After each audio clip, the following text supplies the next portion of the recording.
सच के लिए बेखौफ बेबाक जंग, वर्तमान क्रांति न्यूज 24 के संग। नमस्कार, स्वागत है आपका आपके अपने वेब चैनल वर्तमान क्रांति न्यूज 24 में। नमस्कार, वर्तमान क्रांति न्यूज 24 में आपका स्वागत है। मैं हूं आपके साथ दीप्ति। रुक करते हैं खास खबर के साथ। जनपद में कहीं भी किसी प्रकार की समस्या महसूस होने पर आप निसंकोच हमें अवगत करा सकते हैं। हम पूरा प्रयास करेंगे कि हम उस समस्या को पूरी ईमानदारी और पारदर्शिता से दूर कर सकें। पत्रकारों की भूमिका हमारे लिए तीसरे नेत्र की तरह है और हमें विश्वास है कि जनपद के पत्रकार बंधु अपनी जिम्मेदारियों को बिना किसी भेदभाव के पूरी निष्ठा से निभाते हुए जनपद की समस्याओं से हमें रूबरू कराएंगे, जिससे हम सब मिलजुल कर भदोही जनपद को विश्व में वह पहचान दिला सकें जिसके लिए भदोही पूरी दुनिया में जाना जाता है। यह बातें मंगलवार को जनपद के नवागत जिलाधिकारी विशाल सिंह ने कलेक्ट्रेट सभागार में पत्रकारों से औपचारिक भेंट वार्ता के दौरान बातचीत करते हुए कही। उन्होंने कहा कि इस बात का पूरा ध्यान रखेंगे कि जनपद के प्रत्येक व्यक्ति के लिए न्याय अत्यंत सरल और सुलभ हो। नवागत जिलाधिकारी विशाल सिंह ने कहा कि इसमें कोई शक नहीं कि पूर्व जिलाधिकारी गौरंग राठी एक सुयोग्य और नवाचारों की पहल करने वाले अच्छे अधिकारी हैं, मगर चूंकि काफ़ी काम ऐसे हैं जो अभी करने बाकी हैं और उसे हम अपने कार्यकाल में पूरा करने का प्रयास करेंगे। उन्होंने कहा कि हम भदोही की जनता को विश्वास दिलाना चाहते हैं कि जन सहयोग से हम भदोही जनपद को प्रदेश में ही नहीं बल्कि देश में भी विकास के एक मिसाल पेश के रूप में स्थापित कर सके। पत्रकारों से पहली बार रूबरू होते हुए नवागत जिलाधिकारी विशाल सिंह ने जो कुछ भी कहा उसे हमारे दर्शक को भी जरूर सुनना चाहिए। आप लोग जहाँ भी जिस भी प्रकार की कोई समस्या दिखाई पड़ती है जिस पर हमारा ध्यान आकर्षण होना चाहिए, तो आप लोग हमें तत्काल अवगत कराएं और हम भी प्रयास करेंगे कि हमारे कार्यों में इतनी पारदर्शिता हो, इतनी स्वच्छता हो, इतनी ईमानदारी हो कि हम भी आपको लगातार अपने कार्यों से अपडेट करते रहें। और ये जो सिलसिला यहाँ पर शुरू करें उसको हम लगातार मॉनिटर भी करें और देखें कि इसको और कैसे बेहतर बनाया जा सकता है, कैसे और क्लोज्ड कोऑर्डिनेशन हो सकता है, कैसे और फीडबैक का जो मैकेनिज्म हो वो ऐसा हो कि हमें त्वरित गति से आपके द्वारा जो उठाए गए प्रश्न हैं या उठाई गई चीज़ें हैं उनके बारे में जानकारी मिले और उसको हम समय से हल भी कर सकें। इसके साथ ही साथ मैं आप लोगों को एक और विश्वास दिलाना चाहता हूँ, जैसा मुझे अभी अवगत कराया जय साहब ने और पहले भी मेरे दौरान जिससे लगातार बातचीत होती रहती है, हमारे अच्छे मित्र भी हैं। जो अभिनव पहल उन्होंने यहाँ शुरू की है वो सब लगातार अनवरत जारी रहेंगे और उन पर काम और अच्छे से हम क्या कर सकते हैं, कैसे उसको और एक्सपैंड कर सकते हैं, कैसे उनको और जन जन तक पहुँचा सकते हैं, इस दिशा में जो कार्य किए जाने हैं उसमें लगातार मेरी टीम लगी रहेगी।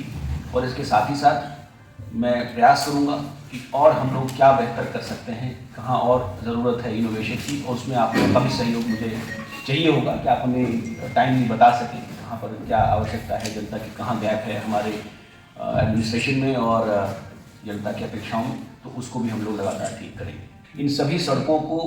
कम से कम समय में जहाँ पैचवर्क की ज़रूरत है पैचवर्क करके, जहाँ पर नए निर्माण की ज़रूरत है उसमें बजट की डिमांड क्रिएट करके और शासन स्तर पर वार्ता करके पहला काम सड़कें ठीक करी जाएँ। दूसरा जो मुझे लगता है यहाँ पर स्ट्रीट लाइट की व्यवस्था कई जगह पर मुझे दिखा कि नहीं है और जिस तरह से होना चाहिए, अगर डिस्ट्रिक्ट हेडक्वार्टर है तो लाइट्स की व्यवस्था तो बहुत अच्छे तरीके से होनी चाहिए, वो नहीं है। और ऐसी ही हालत कामोवेश बाज़ारों में भी है। कल मैं भंडा हरदुआ तक गया, बॉर्डर तक गया था मैं देखने के लिए, गाँव के एरिया में निकल गई तो हर बाज़ार के आसपास एक रेडियस टाइप का बना हुआ है जहाँ पर केवल पॉलीथीन का कूड़ा फैला हुआ है। एक पॉलीथीन को एड्रेस करने के लिए मैं प्रयास करूंगा कि हम इस तरह के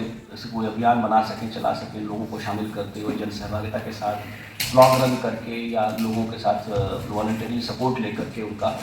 इस ज़िले से सिंगल यूज़ प्लास्टिक का जो मेस है उसको ख़त्म किया जाए। जो गोपीगंज से जहाँ से हमारे ज़िले के हेडक्वार्टर को आने का रास्ता है,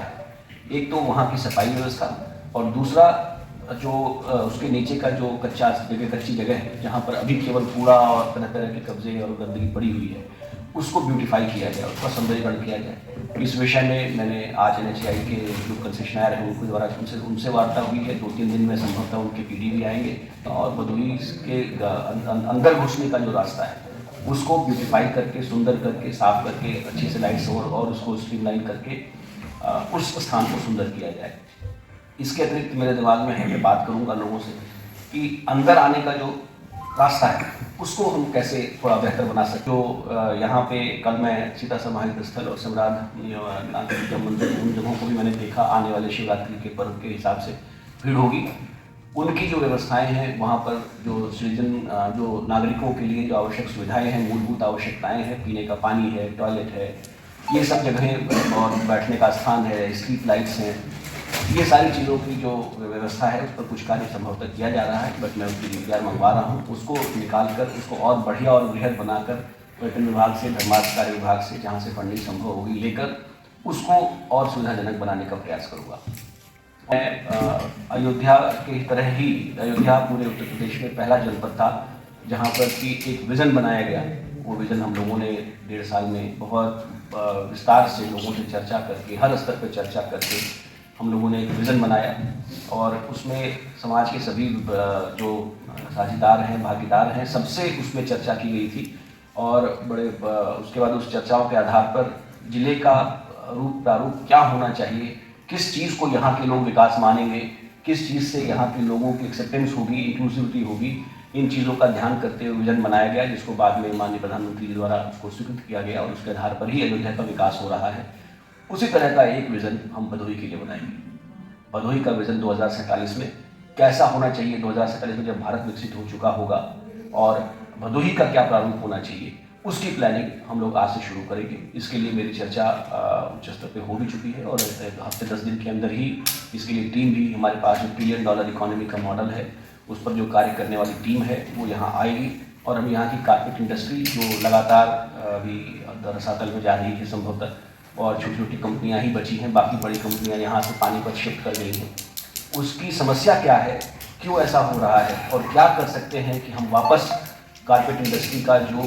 एक इसकी पास्ट ग्लोरी थी, जैसा मैं अपने बचपन का मुझे याद है कि तो वो वापस कैसे हम ला सकते हैं, कैसे इसको एक प्रोग्रेसिव